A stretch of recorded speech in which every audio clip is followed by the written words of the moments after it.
I've got the green up on the background, and the green, make that deep green up on the screen. BNB up 13%, ETH up 10, Doge up 12, XRP up 7. Heck, we're going to talk about a lot more. What more? How about the latest with the United States and China tariffs? Are we out of it? Huh? What about the shutdown? Vance has got an update for us. We're going to talk about shutdown ending, price action, heat maps, altcoin season index, and your comments. Why? Because you, the viewer, matter most. How'd you like that intro? I say lots of naughty things, so here's your warning. Kevin Quilliam says, good day to you, sir. Looking forward to seeing what type of sandwiches I'll be eating this week. Well, remember, government shutdown most likely gonna last. We got an update from Vance that's not the best. In terms of United States, China, well, it appears Trump's backing off just a little bit. See what I'm talking about? What's up, Kevin? What's up, everyone out there watching Sunday or Monday?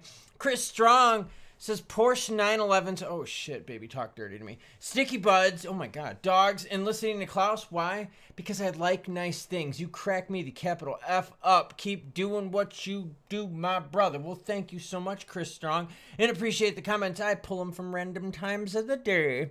Frankie Ortiz says it's a steal. Miguel Gutierrez says it's a steal. Bought it at 16 cents. Awesome H-bar. That's right. We talked earlier about H-bar being a steal sub 20 cents. Any other cryptos out there you think right now that are a freaking absolute steal? Because look, see there's a little bottom. See how we're kind of climbing up from this bottom right here? I don't know. How long is this sale gonna last? Altcoin season index? Well, she's refreshing. 42 out of 100. All right, so that's starting to swing up. Here's a little bit right here. What's going on? Traders blame Binance. But did Coinbase also amplify the market crash? Meanwhile, suspicion deepened when analysts found Coinbase also moved large amounts of BTC before the crash, raising doubts that the downturn was entirely organic.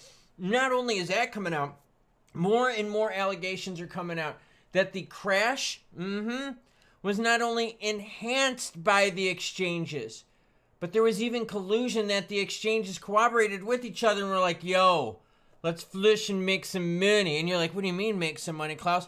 Well, because the volume right now is still $250 billion in 24 hours. Who makes money on volume? That's the exchanges. So when markets get flush and people sell, you still have to pay your fees for the trade, right?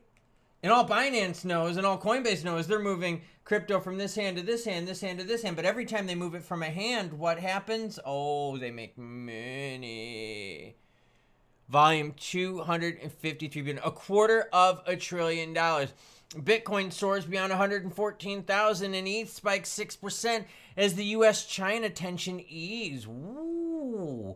U.S. Vice President J.D. Vance continued the de-escalation on Sunday, saying their side appreciated the friendship between Trump and Xi and that they're willing to be a regional negotiator with China. Ooh, so we talk hard one day, we talk a little dirty, and then the next day we back it down. From Truth Social, by the way, as always, any article you see in this video, all my other videos, they're all linked where everyone in the description below. Donald Trump on Truth Social, October 12th. Yes, that's today, breaking news, so hit the subscribe button and notification bell so you don't miss out. See, I just pimped myself out right there. Trump, don't worry about China. It'll all be fine. Highly respected President Xi just had a bad moment. He doesn't want depression for his country, neither do I. The USA wants to help China, not hurt it. Vance warned that the federal shutdown, so that's a little bit of tariff action, drink. Vance warned that the federal shutdown, we got this other poop sandwich you have to digest. It'd be nice if we could get at least one of these two poop sandwiches done here within the next week, week and a half. Vance warned that the federal shutdown entered its 12th day, that the new cuts would be painful. Even as he said the Trump administration worked to ensure that the military is paid this week and some services would be preserved for low-income Americans. Oh, shit.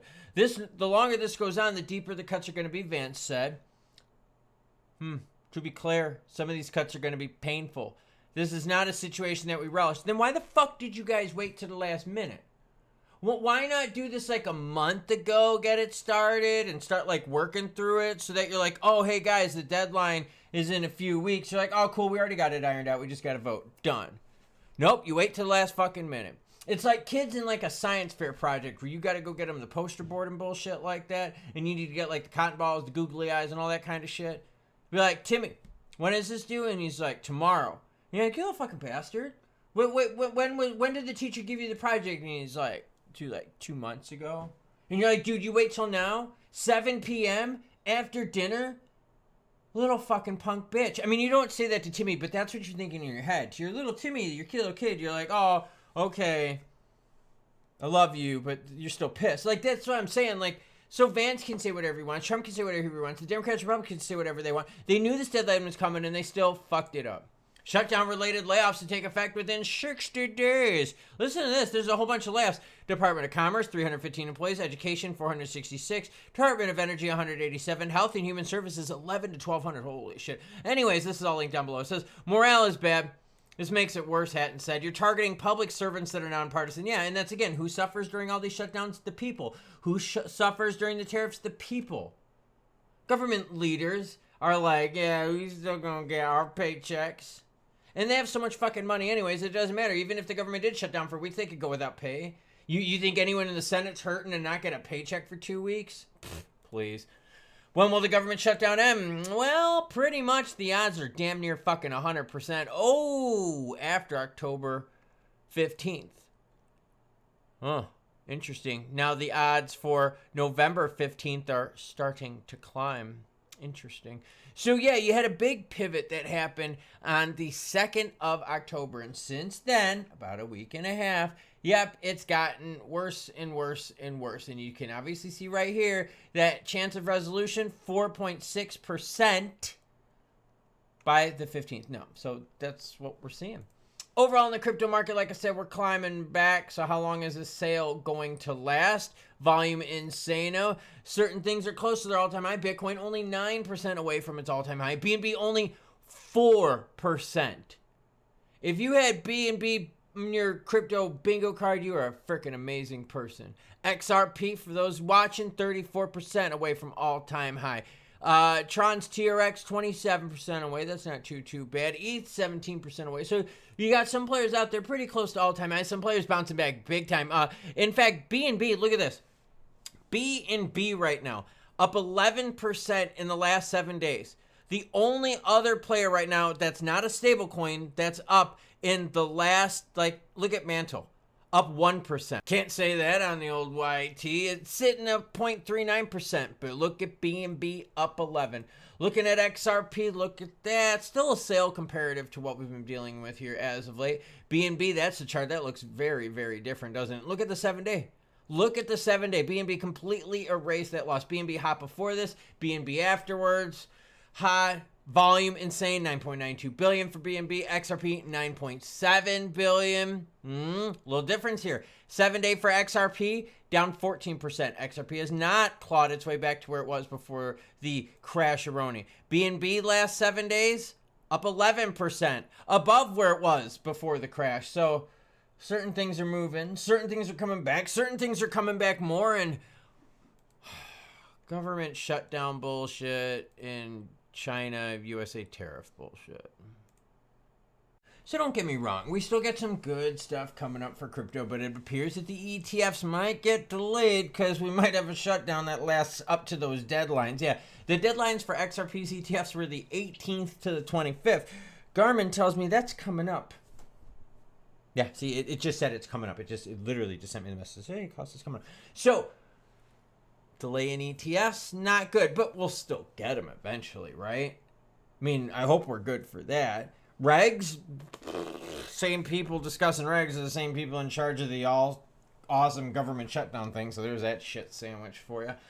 We are clawing our way back, which is good. Things are still on sale comparatively. Exchanges do appear to suck balls. I mean, the reality is remember when Bitcoin was pumping the one time, people couldn't get in and sell? We had that problem before with Coinbase having issues. We know what Robinhood did to certain things. Can't trust them. I know. So maybe liquidity is a problem. Maybe their greed is a problem. Maybe the fact that they're controlled by big money is a problem. I know it's not a problem. Me having dinner here soon. So I'm going to do that. I have green in my background. I had green on my screen. And now we're going to do what? Well, you know the deal. Choo-choo bitches.